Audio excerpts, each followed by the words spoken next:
What's up guys, Chad, RC Models and More back with you, and here we go, starting with the 1/12 scale Scout Trooper and Speeder Bike build. And if you saw my last video about how to build Bandai kits, you're probably wondering what I'm going to do with this. And I'm going pretty much all the way. I'm going to be doing a full paint job, weathering all the bits and stuff like that. But one thing I forgot to talk about is Bandai really likes to release and mold some of their pieces in a really great color. For example, they'll do certain type of clear parts that are already colored. They do the beautiful white armor that's really shiny white. They do in the Captain Phasma, it's really a nice chrome.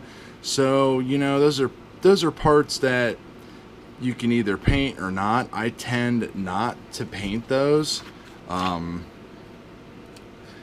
start basically just with the instructions and going over everything, and I basically build up kind of bits and pieces what I can, and then just kind of figure out, like, okay, am I going to paint this separately? Am I going to paint this on the sprue? Am I going to paint this as a sub-assembly?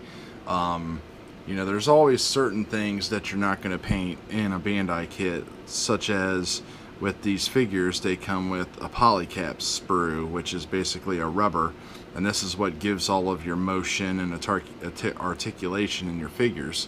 So you're not going to want to paint stuff like that. I'm not painting the white either, but I am going to paint, say, the Trooper's black undergarment and everything. If you see, well, if we look at the last page here, you know, the sprues are molded in black.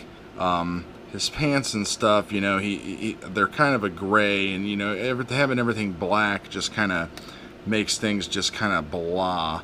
So primering up everything right now. All those sprues are in there primering, and then I'm just kind of building a little bit what I can.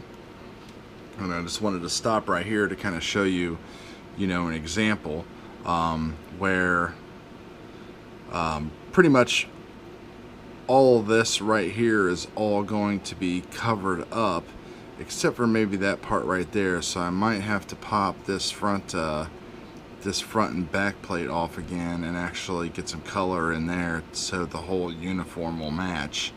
But there's little sections you can build up here that's completely covered with everything that won't have any of the uniform showing through, and there's polycaps and stuff in there. But since I'm not painting the white, there he is. Now the important thing to remember as well is you have to go almost from start to finish on those type of parts before you would apply the rest of them to the model, because you're going to need to paint them and post-shade them, pre-shade them, paint them, weather them, and everything else pretty much like that, and spray them down, because say his pants and undersuit are going to be a matte finish, and you would not want to spray a matte finish over top of this glossy white plastic. So you just kind of got to build through them a little bit more meticulously whenever you are building up these Bandai kits. You know, we don't want to paint the face shield, but you can just see how beautiful everything just goes together. There's just minimal cleanup with the sprue. They're just such a joy to build. A great joy to build, that is for sure. And pretty much as easy as they go together, most of the time they come apart just as easy. And so I'm gonna have to take this off, and I'm gonna have to paint him up too, because I did, as you can see, get a little ahead of myself, because there's gonna be parts of the uniform showing here that need to be painted. So probably get back here and we'll be over in the paint booth and show you what is going on over there. Be right back. Alright guys, skipping ahead a little bit here.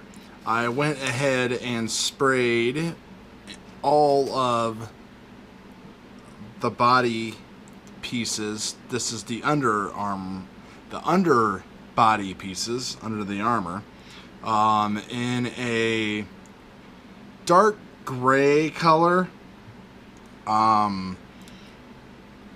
I don't like to do pure black just because it's hard to show off any details, and I have went ahead and assembled them, and as well as I have went ahead and kind of played around with some of the armor pieces as well. None of them are painted. They're all going to be gloss white. Of course they'll be weathered and everything. So I'm going to let all these pieces here dry, and then I am going to put a clear coat on them to prepare them for weathering. I want to spray them independently of the armor, or I might just put it all together and spray it. That's probably what I'll do. I'll probably just go ahead and put it all together, spray it to make it easier, and then that way I can just pick out and weather the parts that'll be seen, because a lot of this stuff on these pieces is going to be all covered up with armor pieces and stuff anyway. So when we come back, we should have a completed glossy Scout Trooper. Alright guys, and we're back here, and lost a little bit of footage, so kind of skipping ahead a little bit here, show you what is going on. I finished building the Scout Trooper all the way, and then I sprayed the entire Scout Trooper with a gloss coat, armor and all. Then, using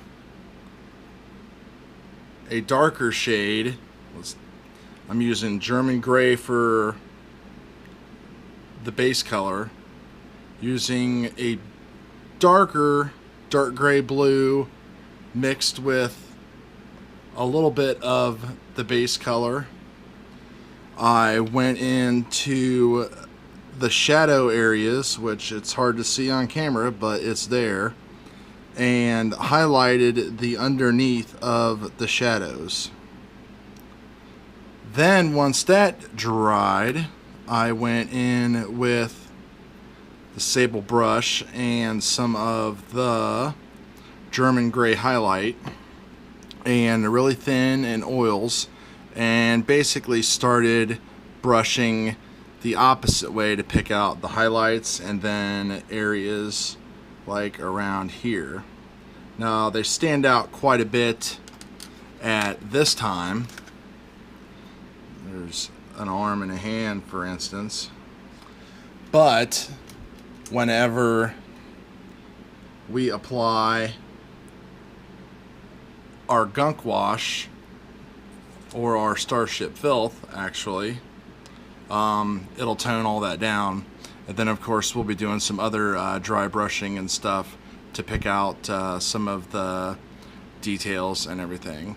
Used a couple decals already as well. Not many though, just because a lot of the decals, for instance, go like here and here and here and here, and that's all going to be filled in with the wash anyway.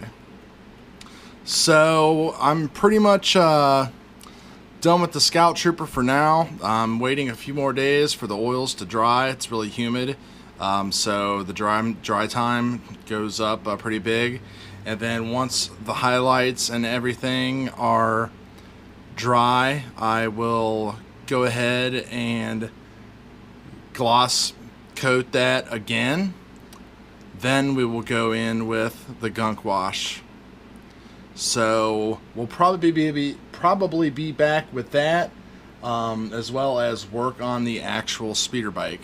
So that's going to be it for this video. I'm going to throw it up on the YouTubes. So any questions or comments, let me know.